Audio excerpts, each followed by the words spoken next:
15ই September রাজ্যে আসছেন প্রধানমন্ত্রী নরেন্দ্র মোদী।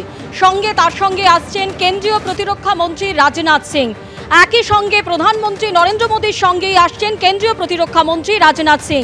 রাজ্যে আসছেন জাতীয় নিরাপত্তা উপদেষ্টা অজিত ডোভাল। আরও রাজ্যে আসছেন চিফ অফ ডিফেন্স স্টাফ ও স্থল বায়ু নৌসেনার প্রধানরা। ফোর্ট উইলিয়ামে কম্বাইন্ড কমান্ডার কনফারেন্সে যোগ দেবেন তারা। 15 থেকে 17ই সেপ্টেম্বর ফোর্ট উইলিয়ামে অনুষ্ঠান উদ্বোধন করবেন প্রধানমন্ত্রী নরেন্দ্র মোদী।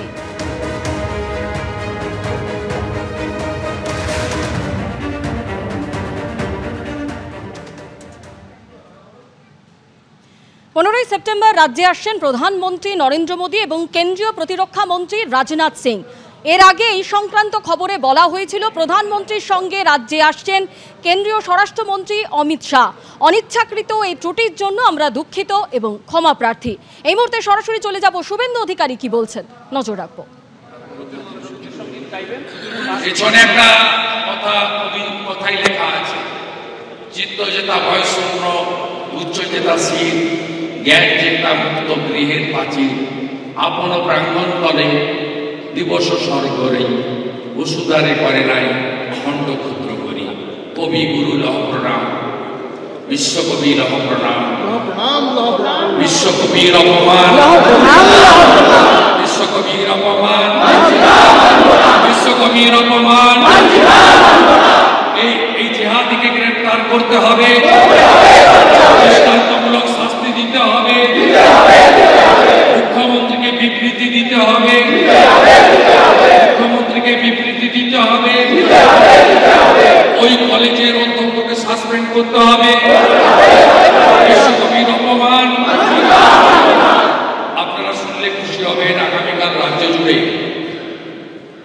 রাষ্ট্র প্রথম যে পার্টি বলে ভারতীয় জনতা পার্টি, তারা কর্মসূচি দিয়েছেন দার্জিলিং থেকে দীঘা, কোচবিহার থেকে কাকদ্বীপ।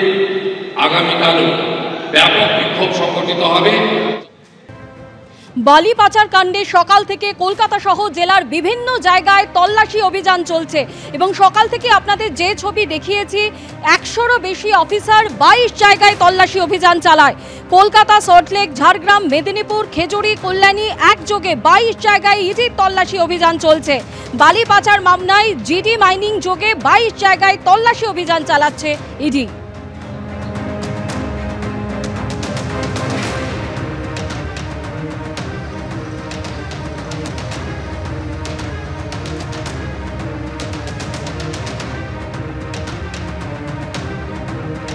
কিভাবে এই জিডি মাইনিং বালি পাচার করতো সে ব্যাপারে আরো বিস্তারিত কথা বলবো। আমাদের দুই প্রতিনিধি আমাদের সঙ্গে রয়েছেন, আবির দত্ত এবং প্রকাশ সিনহা।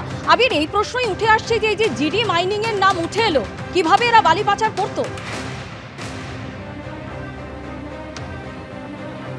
দেখো, শুরুতেই তোমায় বলি, এনফোর্সমেন্ট ডিরেক্টরেটের আধিকারিকরা মনে করছেন যে বড় সড়ো একটি আর্থিক প্রতারণা এই বালি তোলাকে কেন্দ্র করে বা অবৈধভাবে বালি তুলে তার যে বিভিন্ন জায়গাতে পাঠিয়ে যে লাভবান হওয়া, সেই তার সঙ্গে কিন্তু যোগ রয়েছে, এমনটাই তারা মনে করছেন। এবং যেটা জানা যাচ্ছে, কয়েকদিন আগেই তারা অভিযোগ করেছেন এবং পিএমএলএ অ্যাক্টে 3 PMLA অ্যাক্টে মামলাও হয়েছে। এবং যেটা জানা যাচ্ছে যে এই জিডি মাইনিং প্রাইভেট লিমিটেড, যার অফিসে যে সংস্থার যে ডিরেক্টর, তার বাড়িতে গিয়েও তল্লাশি অভিযান চালানো হচ্ছে। কেন? তার কারণ, যেটা তদন্তকারী আধিকারিকরা মনে করছেন, এই জিডি মাইনিং প্রাইভেট লিমিটেড তারা বালি তোলার ক্ষেত্রে বা বালি উত্তোলনের ক্ষেত্রে যে অনুমতি তাদের আছে, তার বাইরে গিয়ে বেশি পরিমাণে বালি তারা তুলেছে বিভিন্ন খাদান থেকে, যেটা অবৈধ। এবং এই অবৈধ বালি তুলে তারা বিভিন্ন জায়গাতে মোটা অঙ্কের মুনাফার মাধ্যমে তারা এই কাজটা চালিয়ে গিয়েছে। এবং সেই যে কাজটা চালিয়ে গেছে, কিভাবে, তাদের মোডাস অপারেন্ডি কী ছিল, যেটা প্রাথমিকভাবে তারা অনুমান করছেন, যেটা জানার জন্যই বিভিন্ন জায়গায় তল্লাশি অভিযান চালানো হচ্ছে, যে এই যে বালি বিক্রি করার জন্য অতিরিক্ত পরিমাণে বালি যেটা তোলা হচ্ছে অবৈধভাবে, সেইগুলোর ক্ষেত্রে সিএফটি অনুযায়ী, অর্থাৎ তার যে তোলার পরে যে পরিমাপ হবে, সেই সিএফটি অনুযায়ী সেই টাকা তাদের বেশ কিছু জায়গাতে, প্রভাবশালী থেকে আরম্ভ করে বেশ কিছু জায়গাতে সেই টাকার মুনাফা চলে যাচ্ছে। বদলে সেই টাকা থেকে মুনাফার একটা বড় অংশ এই কোম্পানির কাছেও থাকছে। এই কোম্পানি তাদের জয়েন্ট ভেঞ্চারে যখন অন্যান্য প্রজেক্টগুলো অন্য কোম্পানির মাধ্যমে করছে, সেই ক্ষেত্রে সেই টাকাগুলো ইনভেস্ট তারা করছে, এমনটাও একটা সম্ভাবনা রয়েছে, যার জন্য বিভিন্ন তথ্য প্রমাণ সংগ্রহের প্রক্রিয়া তারা চালাচ্ছেন। অর্থাৎ একদিকে অবৈধভাবে বালি তোলা হচ্ছে যতটা অনুমতি তার বাইরে গিয়ে, এবং অবৈধ বালির যে পরিমাণে তোলা হচ্ছে সেটা তুলে বিভিন্ন জায়গায় বিক্রি করার জন্য যে মোটা অঙ্কের লাভবান তারা হচ্ছে, শুধুমাত্র লাভবান তারা একা হচ্ছে না, সেই টাকার অংশ চলে যাচ্ছে বেশ কিছু প্রভাবশালীর কাছে, এমনও সম্ভাবনা রয়েছে। এবং যে লাভবান তারা হচ্ছে সেখান থেকে বেশ কিছু টাকা ইনভেস্ট হয়ে যাচ্ছে, সেই টাকা কালোকে সাদা করানোর জন্য অন্য প্রজেক্টে ব্যবহার করা হচ্ছে, এই সম্ভাবনাও রয়েছে, যেটা জানার জন্যই 22টি জায়গাতে তল্লাশি অভিযান চালানো হচ্ছে। প্রসঙ্গত তোমায় জানিয়ে রাখি, 2024 সাল থেকে বিশেষ করে ঝাড়গ্রাম জেলা এবং পশ্চিম মেদিনীপুর জেলার বিভিন্ন জায়গায় বেশ কিছু অভিযোগ হয়, যেখানে বিএলআরওদের তরফ থেকে এফআইআর করা হয়েছে, পুলিশের তরফ থেকে সুমোটো করা হয়েছে, যেটা সূত্র মারফত আমরা জানতে পারছি যে ঝাড়গ্রাম জেলায়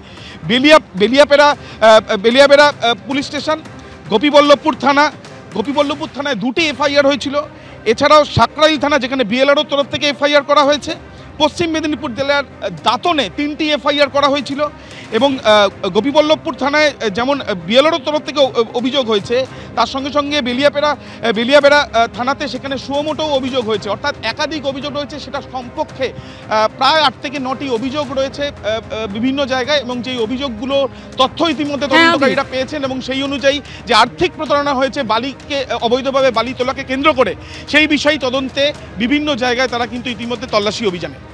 আবির, তুমি আমাদের সঙ্গে থাকো।